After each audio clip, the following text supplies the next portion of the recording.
சின்ன மருமகள் சீரியல்ல அடுத்து வர எபிசோட்ல தமிழ்ச்செல்வி இருந்துட்டு, அக்கா ஒரு வாரமா துவைக்காம துணியெல்லாம் நிறையவே இருக்கு, இதெல்லாம் போய் துவைக்கணும் அப்படின்ற மாதிரி சொல்றாங்க. குடு தமிழ், நான் துவைக்கிறேன். இல்லக்கா பரவாயில்ல இருக்கட்டும், நானே துவைக்கிறேன் அப்படின்னு சொல்லிட்டு எடுத்துட்டு போறாங்க.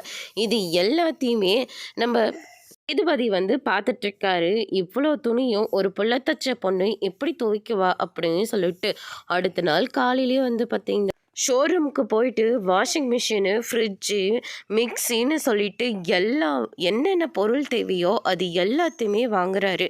இன்னைக்கு சாயந்தரத்துக்குள்ள நான் என்னென்ன பொருள் பார்த்தனோ எல்லா பொருளும் வீடு சேரணும் அப்படின்ற மாதிரி சொல்லிட்டு போயிடுறாங்க.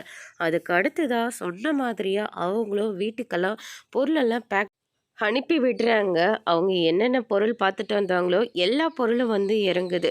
அதுக்கு அடுத்ததா அது எல்லாத்தையும் சேதுவோட அத்தை, தாமரை, சித்தி, சித்தியோட பொண்ணுன்னு சொல்லிட்டு எல்லாருமே பார்த்தோன்னே, என்ன இது பொருளெல்லாம் வந்திருக்கு அப்படின்னு சொல்லிட்டு பயங்கர ஷாக்கிங்காக பார்க்குறாங்க. அதோட இன்னைக்கான பிரம முடிச்சிருக்காங்க. இனி சின்ன மருமகள் சீரியல்ல அடுத்தடுத்து என்னெல்லாம் நடக்க போகுதுன்றதை வெயிட் பண்ணி பார்க்கலாம். தேங்க்யூ.